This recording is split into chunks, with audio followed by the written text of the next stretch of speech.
ਅਗਲੀ ਖਬਰ ਬੇ area California ਤੋਂ ਆ ਰਹੀ ਆ। ਆਪਾਂ ਸਾਰੇ ਕੋਰੋਨਾ ਵਾਇਰਸ ਦੇ ਸੰਬੰਧ ਦੇ ਵਿੱਚ ਬੜੇ ਢਿੱਲੇ ਪੈ ਗਏ ਆ। ਫੰਕਸ਼ਨ ਬੜੇ ਹੋ ਰਹੇ ਆ, ਇਕੱਠ ਵੱਡੇ ਹੋ ਰਹੇ ਆ। ਪਰ 100 ਦੇ ਕਰੀਬ ਬੱਚੇ ਕੋਰੋਨਾ ਵਾਇਰਸ ਦੇ ਨਾਲ ਪੋਜ਼ਿਟਿਵ ਹੋ ਗਏ ਆ। ਸੈਨ ਮਟੇਓ ਹਾਈ ਸਕੂਲ ਦਾ ਪ੍ਰੋਮ ਸੀਗਾ ਅਪ੍ਰੈਲ 9 ਨੂੰ। ਉਸ ਤੋਂ ਬਾਅਦ 600 ਸਟੂਡੈਂਟਸ ਉਸ ਪ੍ਰੋਮ ਦੇ ਵਿੱਚ ਸੀਗੇ। ਇਹ ਸੈਨ ਮਟੇਓ ਯੂਨੀਅਨ ਹਾਈ ਸਕੂਲ ਡਿਸਟ੍ਰਿਕਟ ਦੀ ਸਪੋਕਸਵੂਮਨ ਲੌਰਾ ਚੱਕਲੇ ਉਹਨਾਂ ਨੇ ਇਹ ਦੱਸਿਆ। ਤੇ ਉਹਦੇ ਵਿੱਚੋਂ 100 ਜਣੇ ਜਿਹੜੇ ਆ ਪ੍ਰੋਮ ਤੋਂ ਇਮੀਡੀਏਟਲੀ 1-2 ਦਿਨਾਂ ਬਾਅਦ ਪੋਜ਼ਿਟਿਵ ਨਿਕਲੇ ਹੈਗੇ ਆ। ਸੋ ਇਸ ਤੋਂ ਪਹਿਲਾਂ ਇੱਕ ਹੋਰ ਸਕੂਲ ਵੀ ਉਹ ਟ੍ਰਿਪ ਤੇ ਗਿਆ ਸੀ ਵਾਸ਼ਿੰਗਟਨ ਡੀਸੀ ਦੇ ਵਿੱਚ, ਜਿੱਥੇ 50 ਤੋਂ ਵੱਧ ਸਟੂਡੈਂਟਸ ਪੋਜ਼ਿਟਿਵ ਨਿਕਲੇ ਸੀਗੇ। ਸੋ ਹਜੇ ਵੀ ਸਾਨੂੰ ਧਿਆਨ ਰੱਖਣਾ ਚਾਹੀਦਾ ਜਿੱਥੇ ਵੱਡੇ ਇਕੱਠ ਹੁੰਦੇ ਹੈਗੇ ਆ। ਜੀ, ਜੀ।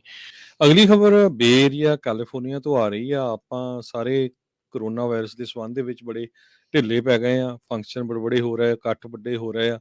ਪਰ 100 ਦੇ ਕਰੀਬ ਬੱਚੇ ਕੋਰੋਨਾ ਵਾਇਰਸ ਦੇ ਨਾਲ ਪੋਜ਼ਿਟਿਵ ਹੋ ਗਏ ਆ। ਸੈਨ ਮਟੇਓ ਹਾਈ ਸਕੂਲ ਦਾ ਪ੍ਰੋਮ ਸੀਗਾ ਅਪ੍ਰੈਲ 9 ਨੂੰ। ਉਸ ਤੋਂ ਬਾਅਦ 600 ਸਟੂਡੈਂਟਸ ਉਸ ਪ੍ਰੋਮ ਦੇ ਵਿੱਚ ਸੀਗੇ। ਇਹ ਸੈਨ ਮਟੇਓ ਯੂਨੀਅਨ ਹਾਈ ਸਕੂਲ ਡਿਸਟ੍ਰਿਕਟ ਦੀ ਸਪੋਕਸਵੂਮਨ ਲੌਰਾ ਚੱਕਲੇ ਉਹਨਾਂ ਨੇ ਇਹ ਦੱਸਿਆ। ਤੇ ਉਹਦੇ ਵਿੱਚੋਂ 100 ਜਣੇ ਜਿਹੜੇ ਆ ਪ੍ਰੋਮ ਤੋਂ ਇਮੀਡੀਏਟਲੀ 1-2 ਦਿਨਾਂ ਬਾਅਦ ਪੋਜ਼ਿਟਿਵ ਨਿਕਲੇ ਹੈਗੇ ਆ। ਸੋ ਇਸ ਤੋਂ ਪਹਿਲਾਂ ਇੱਕ ਹੋਰ ਸਕੂਲ ਵੀ ਉਹ ਟ੍ਰਿਪ ਤੇ ਗਿਆ ਸੀ ਵਾਸ਼ਿੰਗਟਨ ਡੀਸੀ ਦੇ ਵਿੱਚ, ਜਿੱਥੇ 50 ਤੋਂ ਵੱਧ ਸਟੂਡੈਂਟਸ ਪੋਜ਼ਿਟਿਵ ਨਿਕਲੇ ਸੀਗੇ।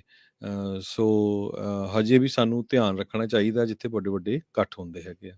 ਜੀ, ਜੀ। ਅਗਲੀ ਖਬਰ ਬੇ ਏਰੀਆ ਕੈਲੀਫੋਰਨੀਆ ਤੋਂ ਆ ਰਹੀ ਆ। ਆਪਾਂ ਸਾਰੇ ਕੋਰੋਨਾ ਵਾਇਰਸ ਦੇ ਸੰਬੰਧ ਦੇ ਵਿੱਚ ਬੜੇ ਢਿੱਲੇ ਪੈ ਗਏ ਆ। ਫੰਕਸ਼ਨ ਬੜੇ ਹੋ ਰਹੇ ਆ, ਇਕੱਠ ਵੱਡੇ ਹੋ ਰਹੇ ਆ। ਪਰ 100 ਦੇ ਕਰੀਬ ਬੱਚੇ ਕੋਰੋਨਾ ਵਾਇਰਸ ਦੇ ਨਾਲ ਪੋਜ਼ਿਟਿਵ ਹੋ ਗਏ ਆ। ਸੈਨ ਮਟੇਓ ਹਾਈ ਸਕੂਲ ਦਾ ਪ੍ਰੋਮ ਸੀਗਾ ਅਪ੍ਰੈਲ 9 ਨੂੰ। ਉਸ ਤੋਂ ਬਾਅਦ 600 ਸਟੂਡੈਂਟਸ ਉਸ ਪ੍ਰੋਮ ਦੇ ਵਿੱਚ ਸੀਗੇ। ਇਹ ਸੈਨ ਮਟੇਓ ਯੂਨੀਅਨ ਹਾਈ ਸਕੂਲ ਡਿਸਟ੍ਰਿਕਟ ਦੀ ਸਪੋਕਸਵੂਮਨ ਲੌਰਾ ਚੱਕਲੇ ਉਹਨਾਂ ਨੇ ਇਹ ਦੱਸਿਆ।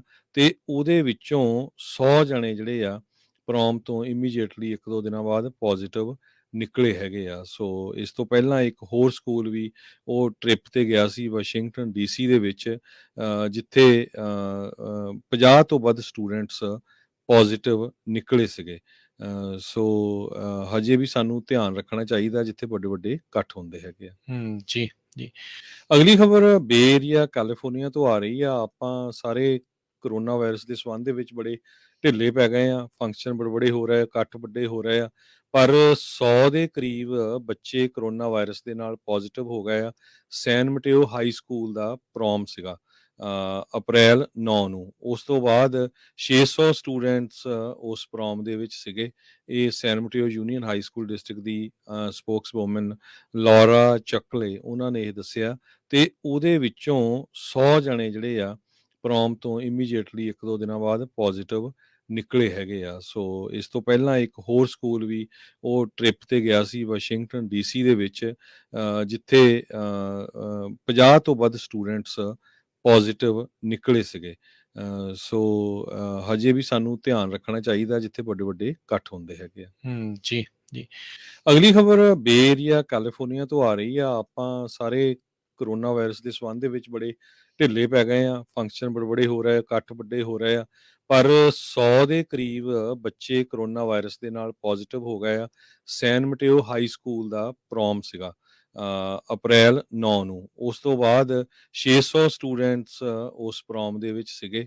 ਇਹ ਸੈਨ ਮਟੇਓ ਯੂਨੀਅਨ ਹਾਈ ਸਕੂਲ ਡਿਸਟ੍ਰਿਕਟ ਦੀ ਸਪੋਕਸਵੂਮਨ ਲੌਰਾ ਚੱਕਲੇ ਉਹਨਾਂ ਨੇ ਇਹ ਦੱਸਿਆ। ਤੇ ਉਹਦੇ ਵਿੱਚੋਂ 100 ਜਣੇ ਜਿਹੜੇ ਆ ਪ੍ਰੋਮ ਤੋਂ ਇਮੀਡੀਏਟਲੀ 1-2 ਦਿਨਾਂ ਬਾਅਦ ਪੋਜ਼ਿਟਿਵ ਨਿਕਲੇ ਹੈਗੇ ਆ। ਸੋ ਇਸ ਤੋਂ ਪਹਿਲਾਂ ਇੱਕ ਹੋਰ ਸਕੂਲ ਵੀ ਉਹ ਟ੍ਰਿਪ ਤੇ ਗਿਆ ਸੀ ਵਾਸ਼ਿੰਗਟਨ ਡੀਸੀ ਦੇ ਵਿੱਚ, ਜਿੱਥੇ 50 ਤੋਂ ਵੱਧ ਸਟੂਡੈਂਟਸ ਪੋਜ਼ਿਟਿਵ ਨਿਕਲੇ ਸੀਗੇ। ਸੋ ਹਜੇ ਵੀ ਸਾਨੂੰ ਧਿਆਨ ਰੱਖਣਾ ਚਾਹੀਦਾ ਜਿੱਥੇ ਵੱਡੇ ਇਕੱਠ ਹੁੰਦੇ ਹੈਗੇ ਆ। ਜੀ, ਜੀ।